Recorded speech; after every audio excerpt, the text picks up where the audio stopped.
This is the part 1 of this chapter. तो यहाँ पे एज पर एनसीईआरटी डेफिनेशन दे रखी है कि individual difference refers to distinctiveness and variation among peoples characteristics and behaviour pattern. मतलब psychological assessment जो होता है वो सिस्टमैटिक टेस्टिंग प्रोसीजर्स को फॉलो करता है और एक इंडिविजुअल की एबिलिटीज़ और बिहेवियर को इवेलुएट करता है। ग्लोबली वन इंडिविजुअल चीज़ों को सुनने में, समझने में और अप्लाई करने में कितना कॉम्पिटेंट है, वही ये इंटेलिजेंस टेस्ट हमें बताता है। फॉर एग्जाम्पल, अगर एक वीक स्टूडेंट है, वो चाहता है कि वो अपने एग्जामिनेशन में अच्छा परफॉर्म करे, तो हमें उसकी इंटेलेक्चुअल स्ट्रेंथ और वीकनेसेस को एसेस करना पड़ेगा। ऑब्जर्वेशन मेथड को हम ऐसे समझ सकते हैं कि अगर एक टीचर है, now it's time for homework question. Hello class 12th, I hope you all are doing good. I am here Akansha with the psychology series on this channel Cognito. आज जिस टॉपिक के बारे में हम डिस्कस करने वाले हैं वो है वेरिएशंस इन साइकोलॉजिकल एट्रीब्यूट। अब ये चैप्टर स्टार्ट करने से पहले जो सबसे पहली चीज़ हमारे माइंड में आती है वो है कि साइकोलॉजिकल एट्रीब्यूट्स क्या होते हैं। साइकोलॉजिकल एट्रीब्यूट बेसिक कैरेक्टरिस्टिक्स और क्वालिटीज़ होते हैं इंडिविजुअल के, जो इन्फ्लुएंस करते हैं कि एक पर्सन कैसे थिंक करेगा, फील करेगा, बिहेव करेगा। इस चैप्टर में हम पढ़ेंगे कि कैसे एक इंडिविजुअल वेरिएशन शो करता है इन साइकोलॉजिकल एट्रीब्यूट्स को लेकर के। This is the part 1 of this chapter. जो टॉपिक्स हम कवर करने वाले हैं उसमें से फर्स्ट टॉपिक है इंडिविजुअल डिफरेंसेस। इस टॉपिक में हम जानेंगे कि कैसे इंडिविजुअल डिफर करते हैं, ऐसे कौन से फैक्टर हैं जो ये डिफरेंसेस को क्रिएट करते हैं। सेकेंड टॉपिक जिसके बारे में हम डिस्कस करेंगे वो है सिचुएशनिज्म, कि साइकोलॉजिस्ट का क्या मानना है कि कैसे ये सिचुएशनिस्ट पर्सपेक्टिव काम करता है।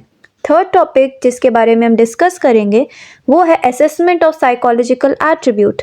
हमें पता है साइकोलॉजिकल एट्रीब्यूट क्या है, अब हम जानेंगे इसके असेसमेंट के बारे में। फिर हम बात करेंगे कुछ डोमेन्स के बारे में साइकोलॉजिकल एट्रीब्यूट के, कि आखिर एक साइकोलॉजिकल एट्रीब्यूट बनता कैसे है, कौन से उनके फंक्शंस है, वो हम इस टॉपिक पे जानेंगे। लास्ट टॉपिक जो इस वीडियो का रहने वाला है वो है असेसमेंट मेथड्स, कि कौन से ऐसे असेसमेंट मेथड्स है जिसकी मदद से हम किसी भी साइकोलॉजिकल एट्रीब्यूट को एसेस कर सकते हैं। Without wasting a further adieu, let's begin. हमारा पहला टॉपिक है इंडिविजुअल डिफरेंसेस। इंडिविजुअल डिफरेंसेस को समझने के लिए हम बहुत ही कॉमन एग्जांपल ले सकते हैं। वो है कि आप अपने फ्रेंड को और अपने आप को जब आप देखते हैं तो कहीं ना कहीं कुछ ना कुछ ऐसे फैक्टर्स होते होंगे जिसकी वजह से आप दोनों डिफ़र करते होंगे।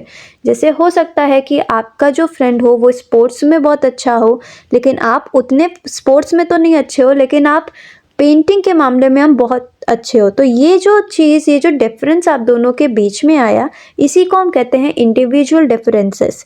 तो यहाँ पे एज पर एनसीईआरटी डेफिनेशन दे रखी है कि individual difference refers to distinctiveness and variation among peoples characteristics and behaviour pattern. मतलब इंडिविजुअल डिफरेंसेस का मतलब होता है वो डिस्टिंक्टिवनेस, मतलब वो डिफरेंस और वेरिएशन जो पर्सन की कैरेक्टरिस्टिक्स और बिहेवियरल पैटर्न में आता है।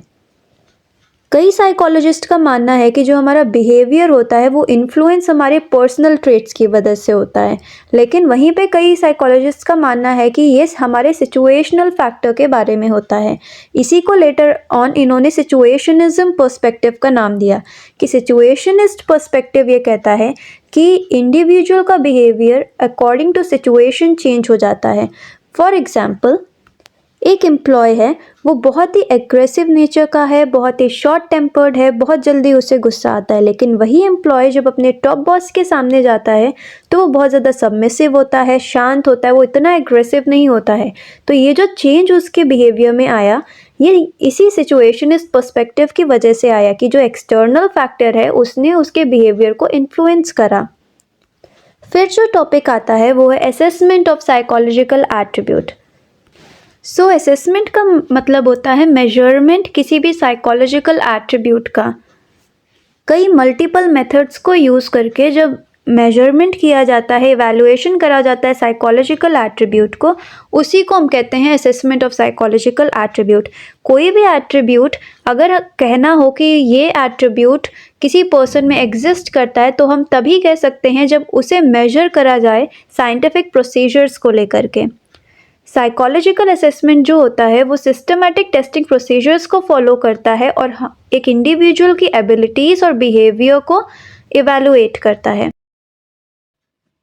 फॉर एग्जाम्पल एक स्कूल साइकोलॉजिस्ट है जो स्टूडेंट के लर्निंग और बिहेवियर पैटर्न को अंडरस्टैंड करना चाहता है, तो वो साइकोलॉजिस्ट क्या करेगा, पहली चीज़ वो इंटरव्यू कंडक्ट करवाएगा स्टूडेंट और उसके पेरेंट्स को लेकर के। फिर वो कुछ इंटेलिजेंस और एप्टीट्यूड टेस्ट को यूज़ करेगा, वो स्टूडेंट को ऑब्जर्व करेगा क्लासरूम में कि वो कैसे एक्टिविटी परफॉर्म कर रहा है। फिर वो सेल्फ रिपोर्ट लेगा उस स्टूडेंट की। इन सभी इंफॉर्मेशन को वो एनालाइज करेगा और फिर साइकोलॉजिस्ट स्टूडेंट की स्ट्रेंथ, वीकनेसेस, नीड्स को आइडेंटिफाई करेगा और सजेस्ट करेगा गाइडेंस। इस इंटायर प्रोसेस को ही साइकोलॉजिकल असेसमेंट कहते हैं।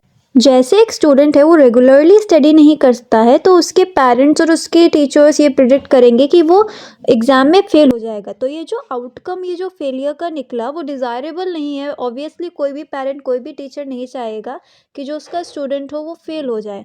तो वो क्या करेंगे, वो इस आउटकम को इंटरवीन कर सकते हैं, मतलब वो कुछ ऐसे एक्शंस ले सकते हैं, वो उस आउटकम को करेक्ट कर सकते हैं जब वो उस स्टूडेंट को गाइडेंस दें। उसके लिए हो सकता है वो स्टडी प्लान बना करके लाएं या वो उसे मोटिवेट करें। तो इससे क्या होगा, उस पर्टिकुलर स्टूडेंट का बिहेवियर चेंज हो जाएगा और रिजल्ट इम्प्रूव हो जाएंगे। फॉर एग्ज़ाम्पल अगर एक वीक स्टूडेंट है, वो चाहता है कि वो अपने एग्जामिनेशन में अच्छा परफॉर्म करे, तो हमें उसकी इंटेलेक्चुअल स्ट्रेंथ और वीकनेसेस को एसेस करना पड़ेगा। या फिर अगर कोई ऐसा पुअरली मोटिवेटेड पर्सन है, तो हमें उसके इंटरेस्ट और उसके प्रेफरेंसेस को एसेस करना पड़ेगा। अब जो असेसमेंट्स होते हैं वो दो तरह के होते हैं, फॉर्मल असेसमेंट और इनफॉर्मल असेसमेंट। जब हम फॉर्मल असेसमेंट की बात करते हैं तो फॉर्मल असेसमेंट ऑब्जेक्टिव होता है, स्टैंडर्डाइज्ड होता है और ऑर्गेनाइज्ड होता है। इसे हम एक एग्जांपल की मदद से समझ सकते हैं कि अगर एक साइकोलॉजिस्ट है, उसे आईक्यू स्टूडेंट का मेजर करना है, तो वो उसको जो है वो इंटेलिजेंस टेस्ट कराएगा, जिसमें वो फिक्स्ड क्वेश्चन देगा, टाइम लिमिट देगा और स्कोरिंग के कुछ रूल्स होंगे जो कि वो जो स्टूडेंट है वो फॉलो करेगा। फिर जो भी स्कोर आएगा उसको वो कंपेयर करेगा कुछ स्टैंडर्ड नॉर्म्स की मदद से और रिजल्ट को इंटरप्रेट करेगा। या फिर जैसे जो बोर्ड्स के एग्ज़ाम होते हैं, जो उनका कंडक्टिंग पैटर्न होता है कि फ़िक्स सिलेबस है, फ़िक्स टाइम लिमिट होगा, फ़िक्स्ड मार्क्स दे रखे हैं, ये भी एक फॉर्मल असेसमेंट का ही पार्ट है। सेकेंड जो टाइप है असेसमेंट का, वो है इनफॉर्मल असेसमेंट। तो जो इनफॉर्मल असेसमेंट होता है वो वैरी करता है केस टू केस, एक असेसर से दूसरे असेसर तक, और ये सब्जेक्टिव इंटरप्रिटेशंस के लिए ओपन होता है। ये बहुत ही फ्लेक्सिबल होता है और एक नेचुरल सेटिंग में करा जाता है। इसे एक एग्जाम्पल की मदद से समझ सकते हैं कि अगर एक टीचर है, उसे समझना है कि स्टूडेंट को क्या डिफ़िकल्टी आ रही है, तो वो उसका रिटन टेस्ट लेने के बजाय उससे कैजुअली बात करेगा, समझेगा कि उसकी प्रॉब्लम क्या है।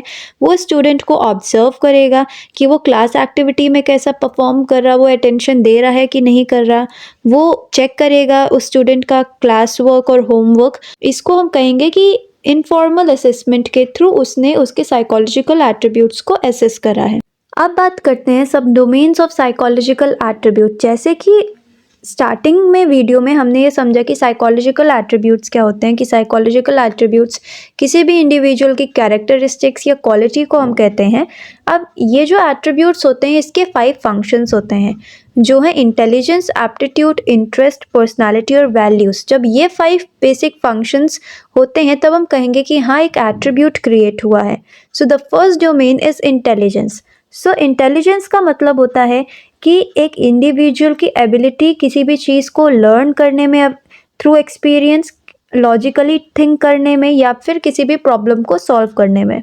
फॉर एग्जांपल एक स्टूडेंट है, वो बहुत ही कॉम्प्लेक्स कॉन्सेप्ट को बहुत आसानी से समझ लेता है, बहुत जल्दी समझ लेता है, वो डिफ़िकल्ट मैथ्स प्रॉब्लम सॉल्व कर लेता है, वो अपनी नॉलेज को न्यू सिचुएशन में अप्लाई कर लेता है। तो इसी को हम कहेंगे इंटेलिजेंस, की एबिलिटी किसी भी चीज़ को लर्न करने के लिए, रीज़न के लिए और प्रॉब्लम को सॉल्व करने के लिए। ग्लोबली वन इंडिविजुअल चीज़ों को सुनने में, समझने में और अप्लाई करने में कितना कॉम्पिटेंट है, वही ये इंटेलिजेंस टेस्ट हमें बताता है। Next domain is aptitude. तो एप्टीट्यूड बेसिकली एक इंडिविजुअल का पोटेंशियल होता है किसी भी नई स्किल को एक्वायर करने में। अब फॉर एग्जांपल एक स्टूडेंट है, वो जो है एडवांस मैथमेटिक्स में तो इतना स्ट्रांग नहीं है, इतना अच्छा नहीं है, लेकिन फिर भी उसके अंदर एक नेचुरल एबिलिटी है नंबर्स को अंडरस्टैंड करने की, पैटर्न को क्विकली अंडरस्टैंड करने के लिए। तो जब हम उसको प्रॉपर ट्रेनिंग देंगे तो वो हो सकता है कि वो मैथमेटिक्स में बहुत अच्छा हो जाए। तो यही एप्टीट्यूड है कि जब प्रॉपर ट्रेनिंग अगर दी जाए और फिर इंडिविजुअल अगर उस स्किल को एक्वायर कर ले तो वही एप्टीट्यूड बताता है। जैसे कई कॉम्पिटिटिव एग्जाम्स होते हैं, जैसे कि फॉर एग्जांपल एक एग्ज़ाम है यूपीएससी का सिविल सर्विसेज, जिसमें एक पेपर होता है सीसेट का, सिविल सर्विसेज एप्टीट्यूड टेस्ट। उस एप्टीट्यूड टेस्ट में बस यही पता करना होता है उस एग्जामिनर को कि आप कितनी जल्दी किसी भी स्किल को आप एक्वायर कर लेते हो, आपका पोटेंशियल जानने के लिए, किसी भी स्किल को एक्वायर करने के लिए। Now the next domain is interest. Interest का मतलब होता है किसी भी पर्सन की पर्सनल प्रेफरेंसेस या लाइकिंग की, उसे क्या चीज़ पसंद है। जैसे एक बच्चा है, वो घंटों लगा देता है ड्राइंग करने में, कलरिंग करने में, बिना उसे फोर्स करे या परेशान हुए, तो वो दिखाता है उसका इंटरेस्ट आर्ट्स को लेकर के। Now the next domain is values. Values का मतलब होता है वो बिलीव्स जो कि पर्सन के बिहेवियर को गाइड करें। जैसे कि एक स्टूडेंट है, उसे एक खोया हुआ वॉलेट मिला अपने स्कूल में, तो उसने जाकर के उसके ओनर को वापस कर दिया बिना उससे कोई भी पैसे लिए, तो वो उसकी वैल्यूज़ को बताता है। Now the last domain is personality. Personality का मतलब होता है वो कैरेक्टरिस्टिक किसी भी पर्सन की जो उसे दूसरे से डिस्टिंक्ट बताए, दूसरे से डिफरेंट बताए। जो पर्सनालिटी असेसमेंट होता है वो मदद करता है इंडिविजुअल के बिहेवियर के बारे में जानने में और प्रिडिक्ट करने में कि वो जो इंडिविजुअल है वो फ्यूचर में कैसा बिहेव करेगा। I hope everything is still now clear to you, and अगर कोई भी डाउट आता है आप कमेंट सेक्शन पे आप लीव कर दो। I will try my best to answer you. Now let's move on to another topic, that is assessment methods. So the first method is psychological test. So ये जो psychological test है, ये series of objective questions हैं जिसका answer individual करता है, और फिर एक मैनुअल होती है जो डिसाइड करती है कि अगर आपका इतना स्कोर आया है तो आप इस कैटेगरी में आते हो। अभी जितने भी हमने टेस्ट के बारे में जाना, कुछ डोमेन्स के बारे में जाना, जैसे इंटेलिजेंस था, पर्सनालिटी था, वैल्यूज़ था, एप्टीट्यूड था, ये सारे टेस्ट इस साइकोलॉजिकल टेस्ट के अंदर आएंगे। बिसाइड ऑब्जेक्टिव टेस्ट, साइकोलॉजिस्ट के पास कुछ प्रोजेक्टिव टेस्ट भी होते हैं जिसकी मदद से आप पर्सनालिटी को असेस कर सकते हैं। Now the next method is interview. Interview का मतलब होता है जब भी हम कोई भी information face to face questioning को यूज़ करके कलेक्ट करते हैं, उसी को हम इंटरव्यू कहते हैं। जैसे कि अगर एक साइकोलॉजिस्ट है, वो समझना चाहता है स्टूडेंट के स्ट्रेस लेवल के बारे में, तो वो क्या करेगा, वो पर्सनली उस स्टूडेंट से बात करेगा और कुछ क्वेश्चंस को पूछेगा। वो क्वेश्चन हो सकते हैं कि ऐसी कौन सी चीज़ें हैं जिसकी वजह से वो स्ट्रेस में आते हैं, वो अपने एग्ज़ाम प्रेशर को कैसे हैंडल करते हैं, क्या उन्हें इनफ सपोर्ट उनके फैमिली और फ्रेंड से मिलता है कि नहीं मिलता है। ये सारे क्वेश्चन पूछने के बाद वो जो साइकोलॉजिस्ट होगा वो केयरफुली सारी चीज़ों को लिसन करेगा और फिर वो रिकॉर्ड करेगा सारे रिस्पॉन्सेस को। नेक्स्ट मेथड आता है वो है केस स्टडी। केस स्टडी का मतलब होता है इन डेप्थ स्टडी किसी भी इंडिविजुअल के बारे में। मतलब कि एक अगर पर्सन है, उसकी पूरी लाइफ हिस्ट्री को अगर जानना हो तब हम केस स्टडी का यूज़ करते हैं कि क्या क्या ऐसी कंडीशन थी जिसकी वजह से उस पर्टिकुलर पर्सन की जो लाइफ है वो चेंज हो गई, या उसका बिहेवियर, ऐसी कौन सी कंडीशन हुई जिसकी वजह से उसका बिहेवियर चेंज हो गया। ये जो केस स्टडी का जितना भी डेटा जनरेट होता है वो डिफरेंट मेथड्स के थ्रू हो सकता है। वो हो सकता है इंटरव्यू की मदद से वो हो सकता है ऑब्जर्वेशन की मदद से हो, कुछ साइकोलॉजिकल टेस्ट हो, या फिर क्वेश्चनेयर हो जिसकी मदद से एक पर्सन की पूरी लाइफ हिस्ट्री जानने को मिली है। नेक्स्ट मेथड आता है ऑब्जर्वेशन। ऑब्जर्वेशन मेथड को हम ऐसे समझ सकते हैं कि अगर एक टीचर है, वो जानना चाहता है स्टूडेंट के क्लासरूम बिहेवियर के बारे में, तो वो उससे कोई क्वेश्चन नहीं पूछेगा या कोई भी उससे रिटन टेस्ट नहीं लेगा। वो साइलेंटली ऑब्जर्व करेगा कि वो जो स्टूडेंट है वो कैसे बिहेव करता है, वो अटेंशन दे रहा है कि नहीं दे रहा, कि क्या पढ़ाया जा रहा है, या वो एक दूसरे से बातें कर, अपने फ्रेंड से बातें कर रहा है, क्या जब क्वेश्चन पूछा जाता है तो वो अपना हैंड रेस कर रहा है कि नहीं कर रहा है, कौन स्टूडेंट डिस्ट्रैक्टेड है। इन सब का वो जो टीचर है नोट्स बनाएगा बिना उन स्टूडेंट को डिस्टर्ब करे। इसी को हम कहते हैं ऑब्जर्वेशन। अब जो लास्ट मेथड आता है उसे कहते हैं सेल्फ रिपोर्ट। सेल्फ रिपोर्ट का मतलब होता है जब कोई इंडिविजुअल अपने ही बारे में रिपोर्ट देता है, मतलब कि वो इंडिविजुअल अपने ही बारे में इंफॉर्मेशन दे रहा हो कि उसके लाइक्स और डिसलाइक्स क्या हैं। अब ऐसी इंफॉर्मेशन को ऑब्टेन कर सकते हैं हम इंटरव्यू की मदद से, कुछ क्वेश्चनियर की मदद से, कुछ ऐसे लिस्ट ऑफ क्वेश्चन जिसमें पर्सन की लाइक्स और डिसलाइक्स के बारे में दिया गया हो। पर्सन की पर्सनल डायरी को लेकर के भी हम ये चीज़ जान सकते हैं, या फिर कुछ पर्सनालिटी इन्वेंटरी होते हैं जिसमें कि इंडिविजुअल रेट कर सकता है क्वेश्चंस को according to their likes and dislikes. So इसी को कहते हैं सेल्फ रिपोर्ट। अब एक साइकोलॉजिस्ट है, वो जानना चाहता है स्टडी स्ट्रेस के बारे में स्टूडेंट का, तो वो क्या करेगा, वो स्टूडेंट को एक क्वेश्चनियर देगा और उससे कहेगा कि कुछ स्टेटमेंट से उसे वो स्टूडेंट रेट करे, जैसे कि I feel nervous before exam, कि कुछ स्टूडेंट हो गए उन्हें नर्वस लगता होगा तो उसे रेट करेंगे। या फिर I can manage my time well, कि वो पूछेगा कि क्या आप टाइम मैनेज अच्छे से कर पाते हो कि नहीं कर पाते हो। जो नहीं कर पाता है वो उस हिसाब से उस स्टेटमेंट को रेट करेगा। तो इससे हम जो है स्टूडेंट की फीलिंग्स और बिहेवियर के बारे में हम जान पाएंगे।